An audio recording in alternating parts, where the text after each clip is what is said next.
So welcome to another Wargame review from theplayersaid.com. My name's Alexander. And I'm Grant. And today we're taking a look at D-Day Dice, Do or Die, second edition. There's lots of Ds, lots of alliteration in this one, which we really appreciate.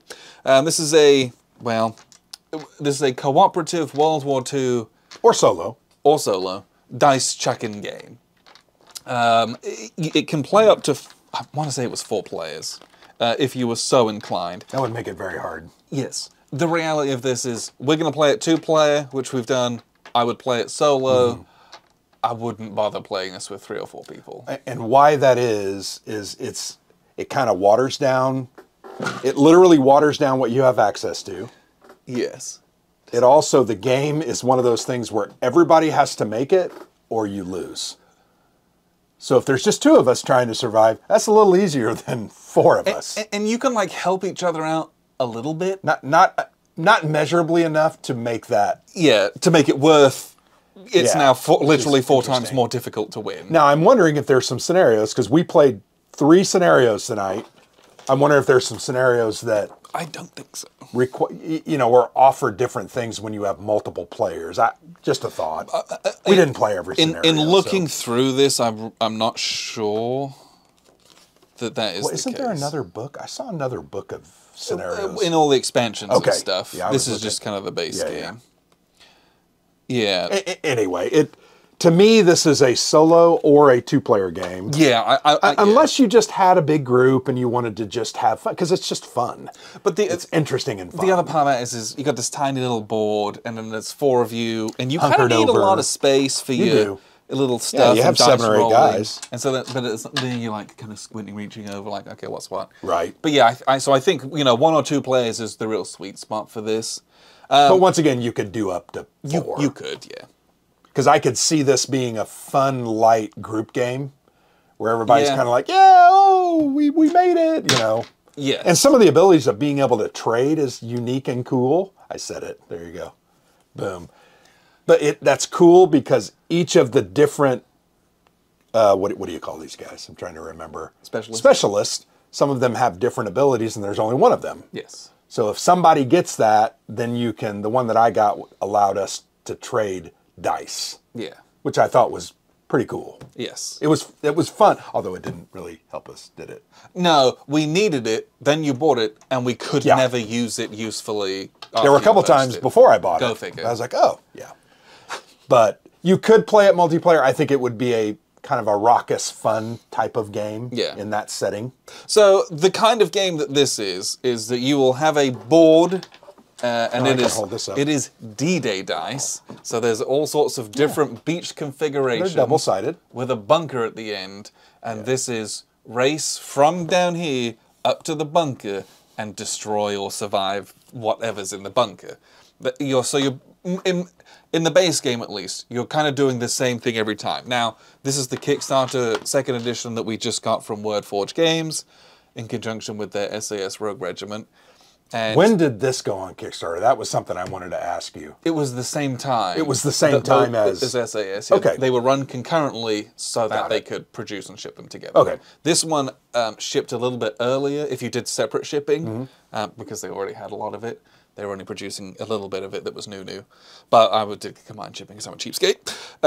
But so with that though, there was like 3 or 4 kind of big box expansions, and there was a large array of these small kind of micro expansions, which are little thematic packs. And they looked like literally it was like a little deck of specialists and then a little deck of equipment. And then like stuff like 3 little special dice. Which I still want to use some of those just to see how that changes it. So the supply dice and the other... and some other stuff. I don't even know what some of these are. But there's a lot here. Yeah, there's a lot of... You can spend a lot of time. Variety and lots of bits and pieces that you get with it. And so if you want to do all that extras, it really shakes it up a bit. I mean, there's whole other new different boards, different types of things that you're doing. So you can get into a lot of different fun with it as well, if you want to do more than just the base game. But this is a game where you are doing Yahtzee style or Elder Sign style dice rolling. So you have your cool custom dice, red, white, and blue dice with all the different faces on it, and you're rolling them trying to get things that you need. Mm-hmm. Those things will include more guys that join your squad as you rally on the beach. You might gain kind of battle stars, which you use to recruit specialists. You might gain the medals, which you're going to use as courage to kind of progress across the board. You have to have courage to literally move forward. That was kind of a neat little thing. It's like, do you have enough courage to go up the beach where it's going to get a little tougher? I thought that was cool. Or there's like skulls, which are bad. Skulls don't do anything. Indeed, they penalize you and they make you they cancel your dice. Another die, so it's not just two that are bad. Unless you get 3 of them of one of each different color. Yes. Then that's called a dead man's gift. Which has its own special ability. And that's the neat thing. Good. You know, I think about Elder Sign, you've got those green dice, and you have the cool yellow and the red ones, which are just better. And each of those expansions, didn't they add like new colors of dice sometimes? I feel like we got pink ones in one, and... I don't think so. Okay, maybe I'm thinking of another game. I'm sure we've had lots of games that are like that. Yeah. I think that one's... But these ones, it's red, white, and blue, so you've got the mixture of the symbols, which is what almost every other dice chucking game has. But if you roll 3 of a kind across red, white, and blue, which happens a lot more than you might think. It actually happens regularly. If you do that, it triggers the red, white, and blue bonus. And if you notice RBW on the board, it's the RBW system. That's RWB. And those have cool extra additional abilities you get on top of the symbols. If you roll a straight, so it's all different symbols, that triggers its own very cool ability as well. But and I thought that was harder to do. Ours were asymmetric. You got different benefits from yours than I got from my... I was the Americans and you were the British. And so, I would roll my troops. Cool. My fresh troops gave me more troops than yours. Which is the one that gave me troops as well. That was really nice. The reinforcements, which I think is the same ones. Oh, yeah, it gave us each 4. But your battle cry gave you stars. Yep. My battle cry gave me soldiers. Yep. My special find gave me 2 stars. Your special find gave you 4 soldiers. Yep. And so there's just... there's a little difference. It's not a big thing across the 4 different factions you get in the base game, but it's enough where I was like, oh, look, you rolled this. And I looked at my chart, I was like, you get this. And you're like, no, yours is different. And you're like, ooh. Yeah, that was kind of cool. Yeah, when we learned that, to me, it came a little bit... A bit of more fun that it's like, oh, he's getting this cool different thing that I'm getting. You know, and it's not like, wow, this is the most thematic game and thing in the whole world. But it's like, hey, in a game where you're doing this, they gave you a little bit of asymmetry to add that element, But once you start building out your kind of array of specialists, you're picking from a pool of the ranked specialists or the unique specialists, and then your squad looks a little bit different. Or I might have picked, from my regular specialists, different ones as yours. And so your team and your special abilities on top of that might end up looking quite different. Well, and that's important as well because the board has different requirements. So some of the board, you need a scout to go in that area, or you need to sacrifice your minesweeper. So if I don't have that, I have to go a different route, and that's nice. It made it a little tougher sometimes, but I liked that aspect too. There's like even the bottleneck spaces. You can only go one. They do a lot with the board just by chucking different symbols on them.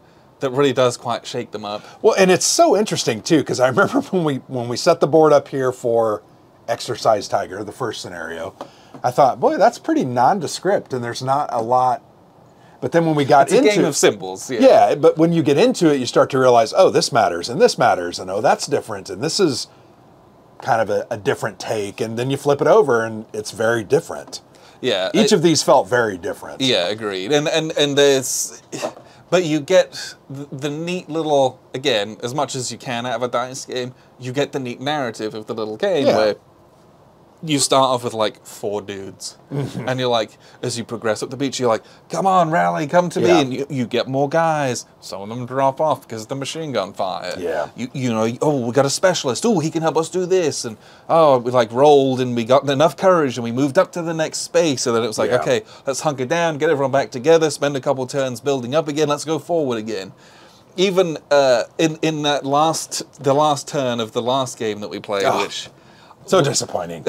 Literally, the very last die roll, I got killed. So, and you needed to roll a 1, 2, 3, or 4. Yeah, 4 or less. And you rolled a 6, and it's just funny.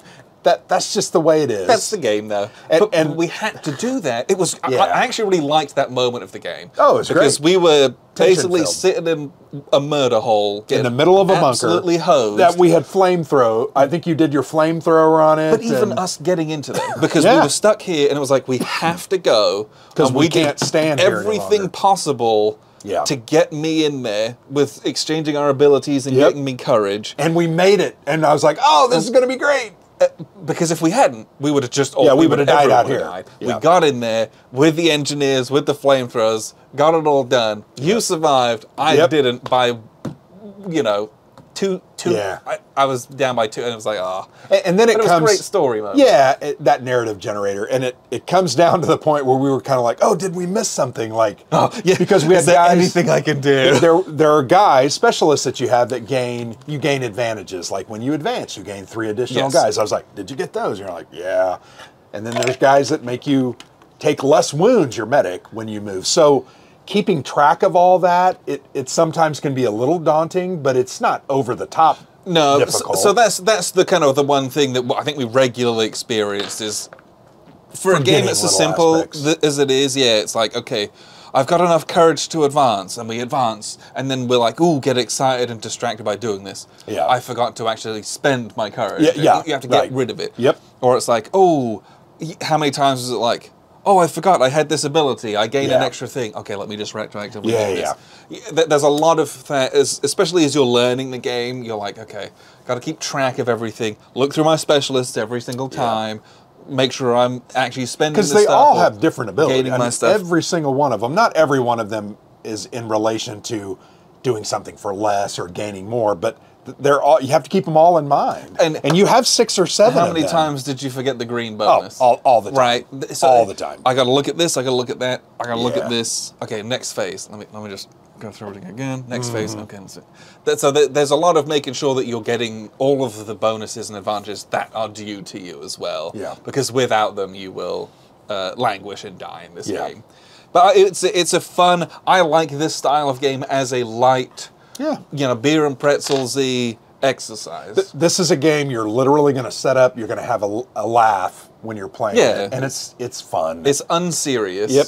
It's 30 minutes. Yeah. And it's like a little, not quite a filler game, but like you play it on a lunch break with your co-workers who don't Yeah. play games normally. I actually might do that. I think that might be really fun. Yeah, I'm sure I think anybody could enjoy this game. But if you've played this style of game, things like Elder Sign is the big one that comes to mind. I'm sure there's others. Well, Revolution Road, that one from Oh, Blue yeah. Panther.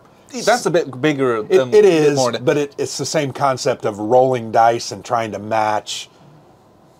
Symbols. This is a little different. Doesn't have the matching, but you actually have a bit more freedom of like what you're trying to do and what you get and stuff. Yeah. But it's that style of game. So yeah, it's not a Hex Encounter war game. It's not a big game, but the second edition, really nice production, a lot of extras. I think they did a really good job with it, and we had fun. I had a good time. Yeah, I think ultimately in the end that's what is best about this game. We did talk about the theme the whole time, and I actually really felt the theme of World War II because of the things like requiring courage to move and the different abilities on the different specialists were unique, right? They were, I'm a minesweeper, I'm going to protect us from mines. And until you lose that guy, you can run through minefields, and that's good. And that might seem obvious that's what it would do, but then it's like, okay, the captain, that's a bit more obscure or a bit more what does the esoteric. captain What does the captain do? So he changes the color of one of your die in your final tally. Okay, that's actually really important. And if you absolutely. trigger that and you can get yourself a red, white, and blue bonus out of it, all of a sudden, your leadership changed the fortunes and the outcome of your dice roll. Yep. And you're like, yeah, that's neat. Yep. Like, is it the most thematic thing? No. No. Is it just pasted on? Also, no. Yeah. At first, I think kind it's of a thought good that it middle was ground. Yeah. for a dice chucking game. Yeah. I was surprised at how much they did that. Like you said, you get involved in the minutia of what you're doing. Yep. Feels like the concerns of a tactical combat type game.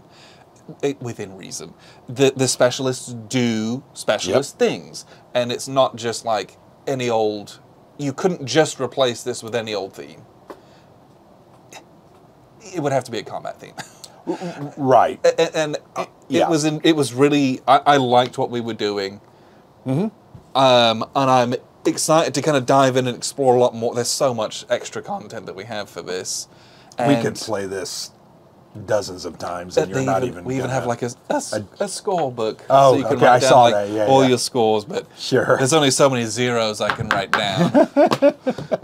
The other thing I did find fun was these awards were kind of cool. Yeah, those are fun. You could spend your very precious courage to kind of flip one of these, and they're just really good thing. They're boons, right? Draw 2 servicemen. All of the units draw 1 sir. I mean, how important is you get extra guys? You know, it's just the one that I got per stripe of my die. I got 4 guys. Boy, that helped a lot. Like They're interesting. There's and so fun. many of these. Yeah. And I think like some of them it's like, hey, if you get to this space, you get an award. Got it. Like they incorporate some of the stuff onto the maps, and some of them are so different, which I just think Well, I'm and- impressed that they've done so much with Yeah. Well, what they've got. The other interesting thing is like grab that whole deck of awards right there, the one that's not even open. Oh, this isn't just It's awards, other cards. But every pack has yeah, at like least some. 8 or 10. So you're going to have so much variety that you're not much. going to. I have all this like unopened stuff. It's crazy. And there's like a whole Big value. here. war stories section that does a lot different. Oh, badges. We haven't. What are badges? I think those are from the German expansion. Okay. I can't remember. But once what it's again, there's a lot of different parts that. There's one that says "Last Man Standing." Who knows what that is? called. But that looks awesome. No idea. That looks great. Looks like it's a bigger card, so it's kind of a different concept. Yeah, I Purple think Heart it is on just there. changes stuff up. I've no Yeah. idea. Like there's Is so there a much in here. campaign version of this? That was something I wanted to look at. I don't know. Like you play through the first 12 missions and I don't know if there's a campaign element to it. Yep. In the base game, I don't think so, but you can track your scores across that and kind of see Yeah. what happens. But there's this Atlantic Wall bit that just, here's Makes all the it extra harder. rules for it with more guys. yeah. There's D-Day Dice Legends, which just adds, I think that adds all the legendary specialists. the ones that we and were the looking at. legendary Yep. units. And These those guys look really good. and they're like, there's like specific units that you're playing as, like, yeah. French Foreign Legion and all that, and the Dragoons, gives you all sorts of stuff. I think the War Stories expansion's pretty significant. Oh, and this is the Rogue Regiment expansion. That's the SAS one. Yeah, Way to Hell, which I think might just be make things War Stories crossover, That much more make difficult. things more difficult. There's all these different boards of different factions. Or There's a lot here. yeah, I'm excited to kind what of. was the price on this one? Do you remember? I honestly don't. Okay. I don't remember. We got everything, so it was as expensive as it could be. I would say this is probably. I mean, it has custom dice. If you bought just the base game, though, Probably $50-$60 maybe. yeah, these There's a days lot it in might be there. more. I just don't remember offhand. A couple of months ago, one of the debrief topics we did was best value war games. This would be one of those in that category. 'Cause You're Yeah. going to get a lot in that box. What you're also the value is also you will actually play this. Yeah, yeah. You will 'Cause play it it plays solo. in 30 minutes. You Yep. will play it with people who would not have played war games with you, and you know it. Yeah, yeah. And that's a credit to it. What I'll do is I'll very quickly show you how it plays. It's not difficult. No, it's not hard. Although you got to keep it straight, right? And I thought the player aid was pretty good. I thought that helped a I lot, think the but- player does exactly what you want it to do. Yeah.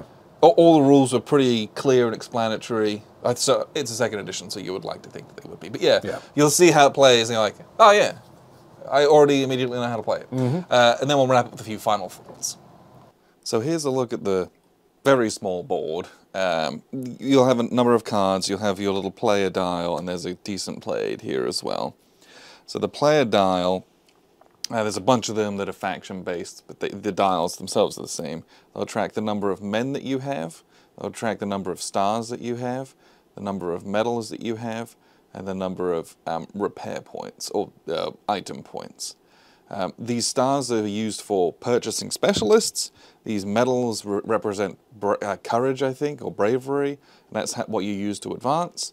And then the item points you're going to use to fish for items. The number of guys, think of that as your hit points, basically. And so basically what the game is that you have a marker, this is your die, and you're going to move through different sectors, navigating all of the different bits and pieces that are on here that we'll get through, make it through to this last region, then you have to make it into the bunker, and then survive 1 round of combat in the bunker. So that's really what it is, right? It's this progression game, and you're gonna push your luck to an extent, or try to navigate the obstacles, and you do that through rolling dice. So the dice that each player is going to have this set of red, white, and blue dice, and they're custom. So there's 2 blue, 2 red, and 2 white, and they all have the same faces on them. So they'll have 2 guys, they will have 1 guy, then they've got a skull, then they have a repair point, 1 star, and 1 courage on them. And basically you are going to, when it's your turn, well, you kind of, we'll talk about this solo. If you do it co-op, you just kind of do them concurrently, and then you can like trade stuff in the same space and try to help each other out with the different items and specialists you have. But you're just going to play through these 6 steps here. The first thing you're going to do is you are going to roll the dice. This was a really bad roll. You're trying to go for symbols, basically. You're trying to roll what it is that you need. So if you're looking for more guys, more hit points, think of it that way, you're trying to look for men. We didn't roll any of those, that's bad. If I'm looking for items, I rolled 2 of the wrenches or spanners. If you have 2, that gives you 3 points. If you roll 6, because you rolled a Yahtzee with those, you get 48. That's a lot. It's very difficult to do. The metal gives me 1 of these courage. And this is important because if you look, whenever you cross these borders, whenever you advance, you have to pay this much courage to advance. This one, so I have to pay 1, then I have to pay 2, then I have to pay 3, then I have to pay 4. Those are, and then 5 to get into the bunker. And you spend those, so this is a cumulative amount that you would need with no modifiers, basically. Every skull that you have at the end of your dice roll, which is called your final tally, cancels one of these results and doesn't do anything inherently of themselves. So this is very bad. We have to kind of roll ourselves out of this. However, when we, with your first roll, because you get 3, after you've rolled your first roll like this, you have to lock 2 of those dice.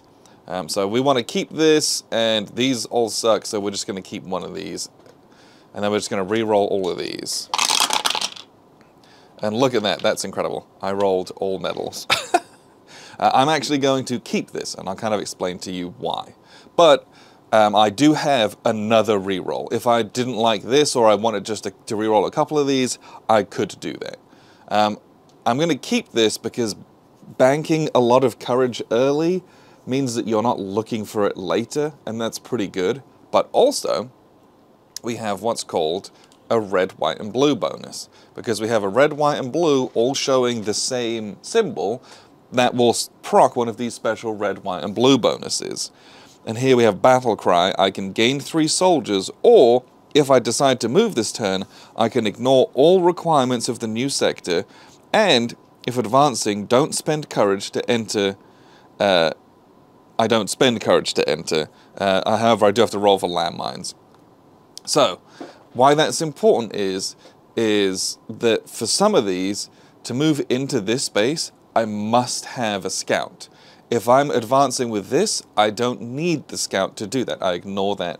And then I also don't have to pay the 2 courage to get in. So I've picked up all this courage, but I will bank it and not spend it right now. So that's a really, really nice bonus. Or, if I don't really want to advance, I'm just going to kind of sit here, I'm going to pick up 3 guys. So you have those choices, and that's a really nice bonus. Always looking for red, white, and blue bonuses if and when you can get them. So what we'll do is we're gonna stick with what we got, and what we're going to do is we're going to do our little upkeep. So we rolled all the dice and we got our final tally. The upkeep is basically where you're going to get all your bonuses from the dice and then record them all on your sheet right here.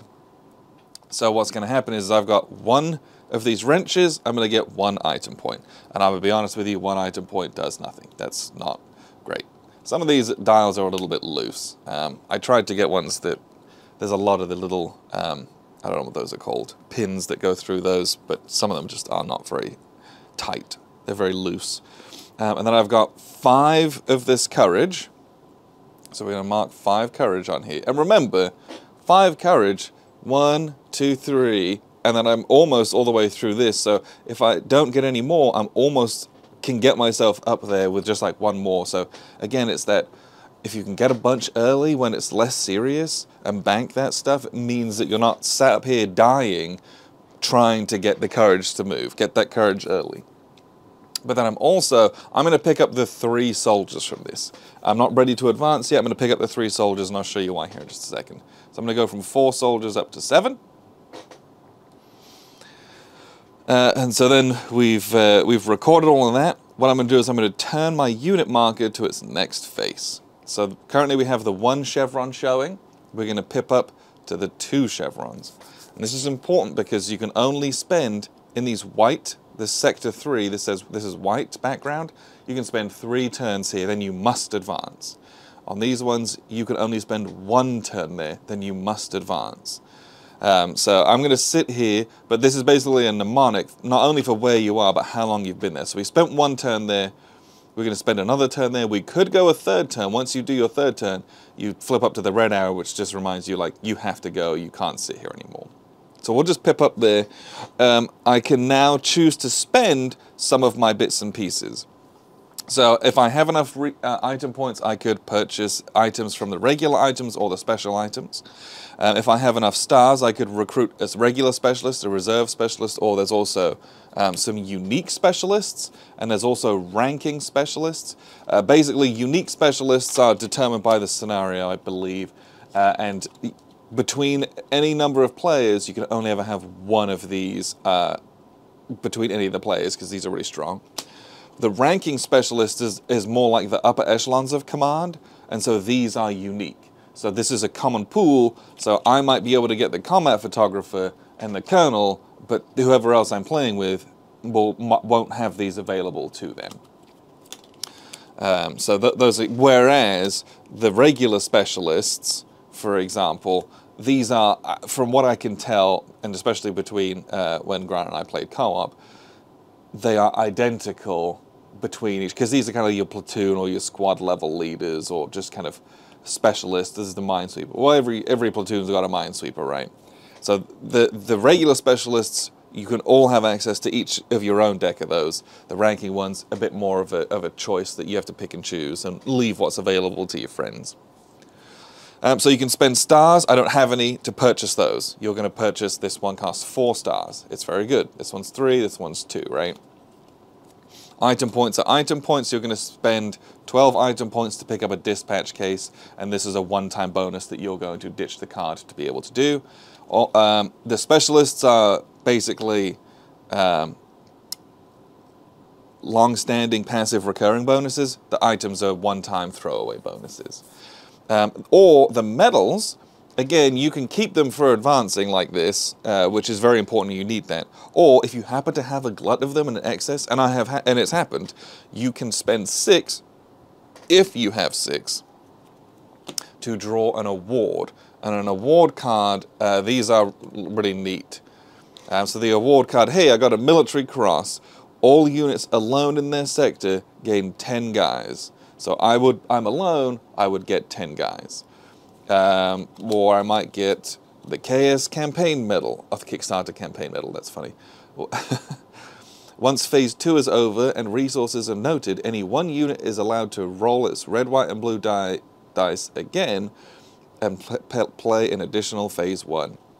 So you just like go again, basically.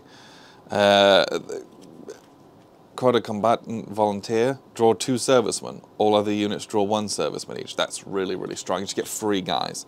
So these are expensive, but we found that they're very good if you have them. If you have 6, you draw off the top. However, you can... which one was it? One of these bonuses... Oh! If you roll a straight, and we'll just kind of look here on the card, which is one of every single different symbol type, then you get to nose through that award deck and pick the one that you want, which is very, very strong. But we've never done that. But that's, having recorded all that, you can kind of purchase 1 each of those things, and then you can optionally move. I don't want to move currently, and we're good. So then we do combat.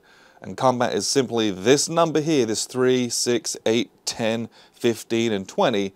That is the number of guys that you lose. And you just pip down on this. So we go from 7, we lose all 3 of those guys that we got for free. And they are gone.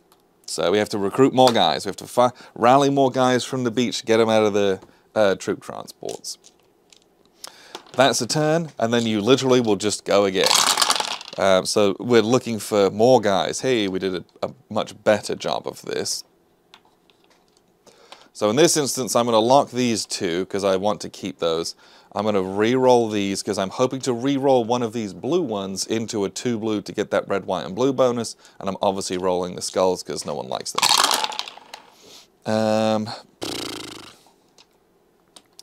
I'm going to keep the star. I don't need the medal. I'm going to re-roll these. This is risky, because if I roll myself into skulls, I'm in trouble. And I re-rolled 1 skull. That's not great. So this is what I'm going to end up keeping here. So these will be what I actually tally up, and I'm choosing this skull to cancel this, because I already have lots of courage. I'm not necessarily in need of it right now. So we're going to mark that down. I don't have any red, white, and blue bonuses, but I'm going to pick up 4 guys, so I go up to 8 guys. I'm going to pick up 1 medal, so I go up to 6, and 1 star, so I go up to 1 there. And you might be like, you keep just getting guys and losing guys. And you're like, yes, that is true. But what I'm trying to do is if I would have rolled this is now 6 guys, but my red, white, and blue bonus gives me another 6, so I'm picking up 12. And then if I can roll a bunch of stars, what I'm going to look for is to pick up my medic, who means I lose 1 less guy every time. So if I can do all of that, I've now added 12 guys, so I would be more like at something like a 16. Let's say I was more like 16 or 17. Now I'm only going to, and because of my medic, instead of losing 3 guys, I only lose 2. All of a sudden, I'm in much better shape. But when you're only picking up a couple guys and they die, and a couple guys and they die, that's what you're trying to get away from. We had one of those as well. And so picking up the specialists is really important because they can help prevent some of that stuff. There's also, I think in the, well, I don't know if I have them all kicking around here. Is it the reserve specialists?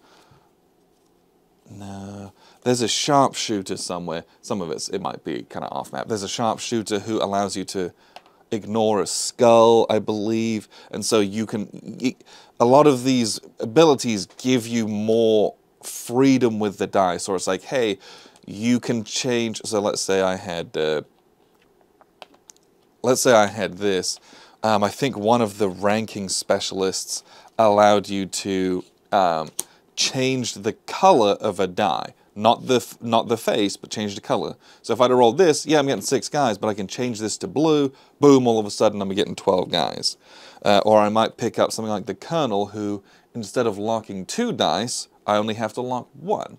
And that can be important if you've rolled really badly and you need to get more stuff done, like we did that first turn. But that's really what the game is. You're going to continue to kind of move and pip up. You're going to move in here. Now you're going to start taking 6 guys a turn, that's bad, but you get a free star every time in addition to whatever you roll. That's great.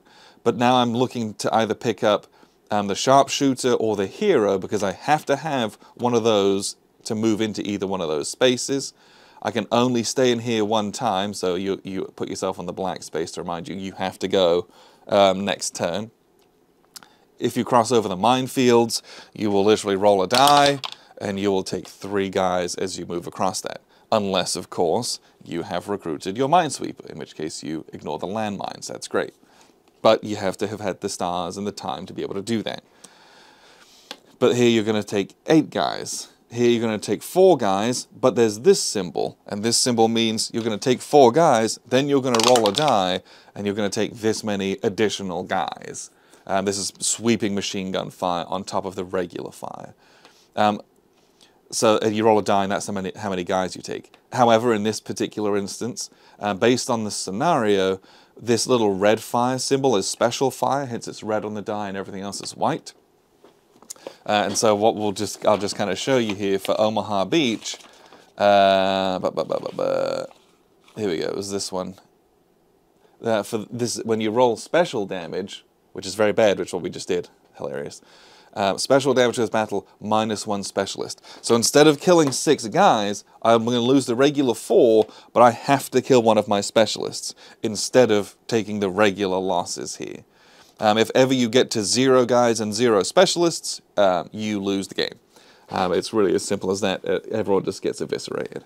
But that's the game. You're trying to progress up the map. It's a dice chucker. It's manipulating dice with your abilities. It's a great little solo game. It's fun co-op. What we'll do is we'll wrap up here with a few final thoughts. So that was a look at the board. I had a blast playing this. Yeah. I thought it was going to be fun, and it was fun. It was almost exactly what I thought it was going to be. I think it was a little bit more. I just don't know what I was expecting. I was like, oh, is it going to be a bit samey from scenario to scenario? And sure, it can feel that way. Like, the reality Right. is I'm progressing across a board, and I'm jumping into this space. Right. And I have to have the same types of things to do it. But Well, the boards give you so much variety. They do. So here's what I would say, right? If you just look at these two, this is number 2 and number 9. Pretty much looks the same at the top, right? You're going for a bunker. Yes. You're literally going for a bunker. But if you look closely, this one is much more complex. Yes. A lot more involved. There's a lot more areas, a lot more symbols, and additional things on there that do not appear. So to me, this is a deeper, they more progress. involved, progressive. I mean, look at all those cool symbols from certain number of die are locked. And So you stay in this space for 3. you're going to The fire gets reduced, but the machine gun fire gets Increases. doubled. This one, the fire just increases. Yeah. It becomes more plunging, and you just die So if you stay there. I think that's what we're talking about with the variability. There's just a lot of different options. Yeah, a lot of the variability is in the scenario. Yeah. And within that, the scenario books have their own special rules and Yep.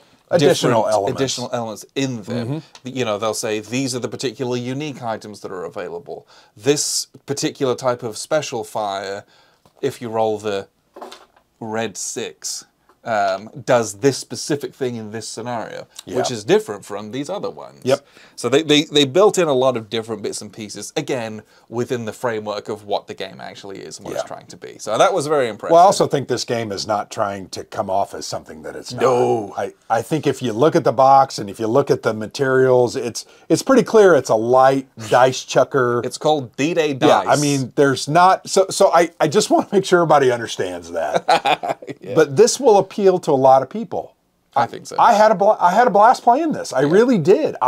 We played 3 scenarios, and I would play it again right now.